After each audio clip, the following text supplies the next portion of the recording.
Welcome back to Rajitha's world. మనం ఎంతో simple tasty అయిన మసాలా వంకాయ ఎలా తయారు చేసుకోవాలో చూపిస్తానండి. ముందుగా అరకిలో గుత్తి వంకాయలను తీసుకుందామండి. నిమ్మకాయ సైజంత చింతపండు, ఒక టమాటో, 10 వెల్లుల్లి రెబ్బలు, పుదీనా, కొత్తిమీర, పల్లీలు హాఫ్ కప్పు, నువ్వులు 2 స్పూన్లు, ధనియాలు 2 స్పూన్లు, ఆవాలు, జీలకర్ర, ఒక మీడియం సైజ్ అంతా ఉల్లిగడ్డ, చెక్క, లవంగ, ఇలాచి అండి. కొంచెం ఎండు కొబ్బరి వాటర్‌లోనైతే సాల్ట్ వేసుకొని పక్కన పెట్టుకోవాలి. ముందుగానైతే కొంచెం చింతపండునైతే మంచిగా శుభ్రంగా చేసి పక్కన పెట్టుకున్నాను.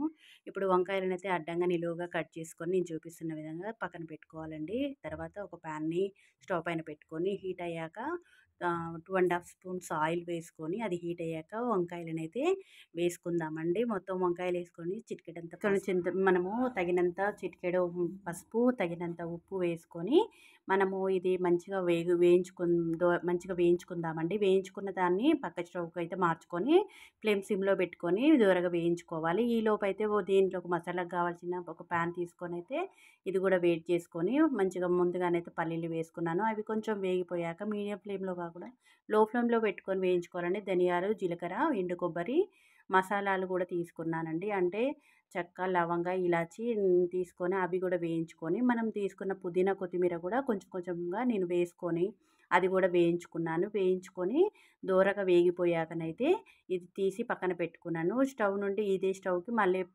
అడ్జస్ట్ చేసుకున్నాను ప్యాన్నయితే. ఇప్పుడు మనం వంకాయలనైతే మగ్గినయో లేదో చూసుకొని దాంట్లోకైతే కచ్చా పచ్చాగా దంచుకున్న 10 వెల్లుల్లి రెబ్బలనైతే వేసుకొని మంచిగా వేయించుకోవాలండి. వేయించుకున్న తర్వాత ఇందులోకైతే మనము చల్లార్చుకున్న మసాలాలనైతే మనము మిక్సీలో వేసుకొని బ్లెండ్ చేసుకొని తీసుకొని తీసుకుని మనం ముందుగా తీసుకున్న టమాటోనైతే కోసుకొని అందులో వేసుకోవాలండి. తర్వాతనైతే చింతపండును కూడా మనము వాటర్‌తో సహా వేసుకొని తగినంత ఉప్పు, కారం వేసుకొని ఇప్పుడు మిక్సీని మంచిగా బ్లెండ్ చేసుకోవాలండి మెత్తగా. మెత్తగా పేస్ట్ అయితే చేసుకొని పక్కన పెట్టుకోవాలి. ఇప్పుడైతే మన వంకాయలైతే మగ్గిపోయాయండి. ఈలోపు వంకాయలు తీసుకొని పక్కన పెట్టుకొని అదే ప్యాన్‌లోనైతే ఆవాలు, జీలకర్ర వేసుకొని 2 పచ్చిమిరపకాయలు వేసుకొని, చీలికలు వేసుకొని మనం తీసుకున్న ఉల్లిగడ్డను కూడా సన్న సన్న ముక్కలుగా కట్ చేసుకొని అందులో వేసుకొని దోరగా వేయించుకోవాలి. దోరగా వేగిపోయాకనైతే చిటికెడు పసుపు కూడా యాడ్ చేసుకొని ఇందులోకైతే మనం పేస్ట్‌నైతే వేసుకుందాము. పేస్ట్ వేసుకొని మంచిగా కలుపుకోవాలండి. మాడకుండా ఇది పేస్ట్ వేగనిచ్చిన వెంటనే మనకేమైద్దంటే అడుగంటే ఛాన్సెస్ ఉంటాయి. ఫ్లేమ్‌నైతే లో ఫ్లేమ్‌లో పెట్టుకొని మంచిగా కలుపుతూ దీనికైతే మనం మూత పెట్టేసుకొని లో ఫ్లేమ్‌లోనే ఉడికించుకోవాలి. కొంచెం ఉడుకుతుందనంగా మనము అదే మిక్సీలో కొంచెం పేస్ట్ ఉంటుంది కదా! ఆ వాటర్ నేను ఒక హాఫ్ గ్లాస్ అయితే వేసుకున్నాను. ఇప్పుడు ఇది కూడా కొంచెం వాటర్ పైకొచ్చే వరకు చూసుకొని వాటర్ సరిపోయినాయా లేదో చూసుకొని నేను కొద్దిగా ముప్పావు వాటర్ అయితే మొత్తం కలిపి నేను హాఫ్ గ్లాస్ వాటర్ అయితే తీసుకున్నానండి. ఇది కూడా వేసుకొని తగినంత ఉప్పు సరిపోయిందో లేదో చూసుకొని వేసుకున్నానండి.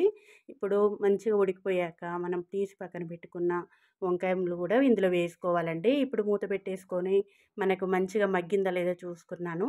ఇప్పుడు చూస్తుంటే నాకైతే ఈ వంకాయలు సరిగా అంటే కొంచెము పేస్ట్ అనేది చిక్కబడలేదు. కాబట్టి తీసుకున్నాను. మళ్ళీ మూత పెట్టి మళ్ళీ ఒక 2 మినిట్స్ తర్వాత చూసుకుంటే మంచిగా ఆయిల్ పైకొచ్చిందండి. ఇంతేనండి మంచిగా ఉడికిపోయింది. దీంట్లోకైతే కొత్తిమీర వేసుకొని స్టవ్ మీకెళ్ళి దించుకొని మనము సర్వ్ చేసుకోవడమే. చాలా టేస్టీ అయిన మసాలా వంకాయ అయితే రెడీ అయిపోతుంది. చాలా టేస్టీగా ఉంటుంది. మీరు కూడా ట్రై చేయండి. షేర్ చేయండి, లైక్ చేయండి, కామెంట్ పెట్టండి. బాయ్, ఉంటానండి.